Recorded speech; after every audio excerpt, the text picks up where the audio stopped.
اللهم صل على محمد وآل محمد باللہ من الشیطان الرجیم بسم اللہ الرحمن الرحیم الحمدللہ رب العالمین الصلاۃ والسلام علی محمد وآلہ الطیبین الطاہرین۔ السلام علیکم ورحمۃ اللہ وبرکاتہ۔ ناظرین، فقہی مسائل کا سلسلہ آپ حضرات کی خدمت میں چل رہا ہے۔ سوال ہے، کیا نماز کے بعد تسبیح پڑھ کر سجدہ شکر جو ہم بجا لاتے ہیں اس کے بجا لانے سے پہلے ہم کسی سے بات کر سکتے ہیں، کسی کی بات کا گھر میں کوئی جواب دے سکتے ہیں؟ اس سے نماز باطل تو نہیں ہوگی؟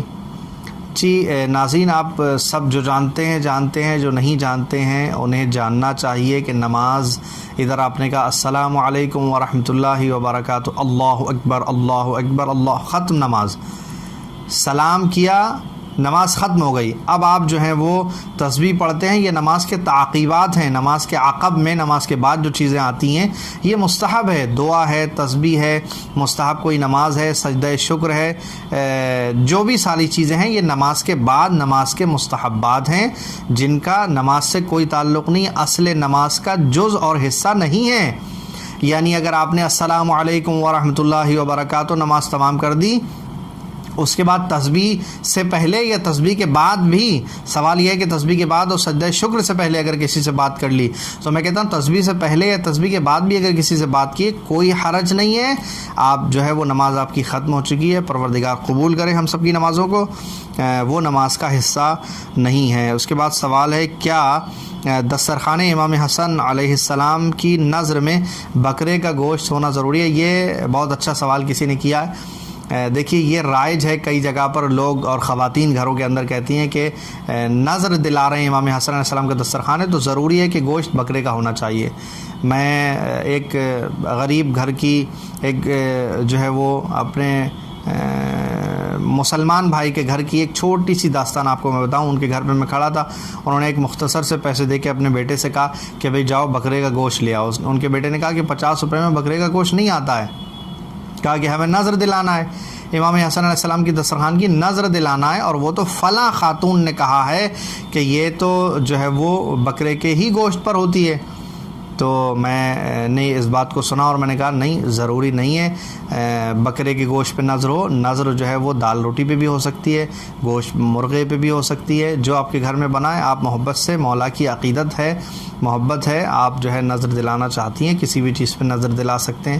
تو وہ بات سن کے کوئی اتنا بڑا مسئلہ نہیں تھا، لیکن یہ کہ جو دل میں بات پیدا ہوئی وہ یہ کہ میں نے اس سے پہلے بھی پروگرام میں عرض کیا تھا کہ رائج نہ کریں کسی بھی چیز کو معاشرے میں اس طرح رائج نہ کریں کہ غریبوں کے اوپر جو ہے وہ دستور اس کا کرنا یا اسے فالو کرنا، اسے نبھانا مشکل ہو جائے اور مہنگا پڑ جائے۔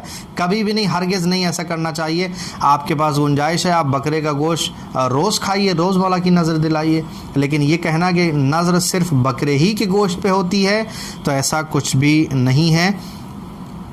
اور ایک سوال یہ ہے کہ سال میں کون کون سی نظر جو ہے وہ دلانا ہمارے اوپر واجب ہے، کون سی نظر دلانا ضروری ہے؟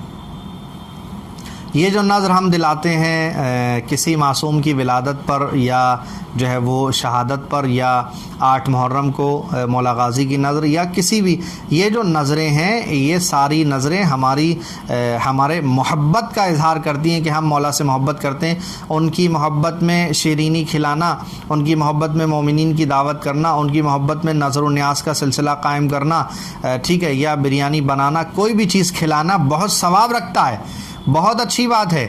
ایک تو آپ کھلا رہے ہیں، دوسرے اہل بیت کے محبت میں کھلا رہے ہیں، بہت ثواب ہے، مگر واجب نہیں ہے۔ آپ کو معلوم ہونا چاہیے کہ یہ جتنی بھی پورے سال کی تاریخیں اٹھا کے دیکھ لیں، نظر دلانا، بریانی بنانا، شیرینی بنانا فقہی لحاظ سے، شرعی لحاظ سے واجب نہیں ہے کہ آپ سے کہا گیا ہو کہ نہیں بھائی نظر دلانا ہے۔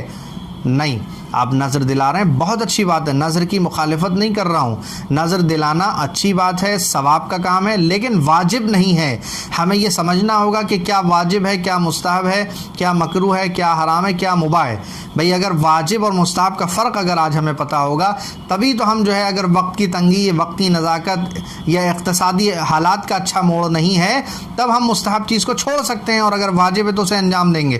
لہٰذا یہ بات یہاں پر کلیئر کرنا ضروری ہے کہ کوئی بھی نظر پورے سال میں آپ کے اوپر شریعت کی طرف سے واجب نہیں کی گئی ہے. نظر وہی واجب ہوتی ہے کہ جس کے بارے میں آپ منت مان لیں کہ میں للہ میں ایسا کروں گا, میرا یہ کام ہو جائے, میں اللہ کے لیے جو ہے وہ مثلاً ایک دیگ بنا کے مومنین کو بریانی کھلاؤں گا. اب یہ آپ کے اوپر واجب ہو گیا کیونکہ آپ نے منت اس کی مان لی. اس کے علاوہ کوئی بھی نظر واجب نہیں ہے. اور سوال ہے کہ 40واں کتنے دن کا ہونا چاہیے؟ کیا 35 ڈیز کا 40واں ہو سکتا ہے؟ تو دیکھیے 40واں جو ہے وہ جو ہوتا ہے اس کے لیے کسی بھی دن معین ہونے کہ 35 دن کا ہو یا 40 دن کا ہو. اور انہی کے سوال کا ایک جز یہ ہے کہ کیا منڈے کو کسی لیڈی کا انتقال ہو گیا تو اس کا 40واں نہیں ہو سکتا؟ ایسا کچھ بھی نہیں ہے. یہ ہمارے گھروں کی صرف خواتین کی اس طرح کی باتیں ہیں.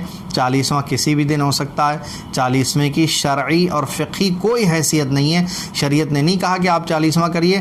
یہ ایک بہت اچھا دستور ہے ہمارے بزرگوں کا, ہمارے علماء کا, جو ہم اس کو مناتے ہیں. اپنے مرحومین کا 10واں 20واں 40واں کرتے ہیں اور اسی کی وجہ سے ہم اہل بیت اطہار علیہ السلام کا ذکر کرتے ہیں, فضائل اور مصائب آل محمد کو بیان کرتے ہیں, مجلس منعقد کرتے ہیں جس کا ثواب ہمارے مرحومین کو پہنچتا ہے, اور چند باتیں بھی جو ہے وہ ہمیں معلوم ہو جاتی ہیں. لہٰذا ہم اس بات کو سمجھیں کہ 40واں اور 20ویں کی شرعی و فقہی کوئی حیثیت نہیں ہے. آپ چاہیں 35 دن کا 40واں کرنا چاہتے ہیں کر سکتے ہیں. جس دن بھی 40واں ہوگا, جس دن بھی مجلس ہوگی, آپ کے مرحوم کو ثواب پہنچ جائے گا.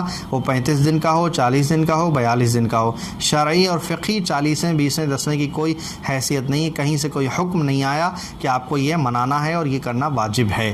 ہمیں اپنے مرحومین کو یاد کرنے کا بہترین بزرگوں اور علماء نے ہمیں یہ وسیلہ دیا, یہ دستور دیا, یہ رسم دی, جو ایک خوبصورت رسم ہے. ہمیں منانا چاہیے. اگر یہ نہ ہو تو شاید ہم اپنے بزرگوں کو بھول جائیں اور جلدی بھول جائیں اور یاد نہ کریں. اچھی رسم ہے مگر واجب نہیں ہے.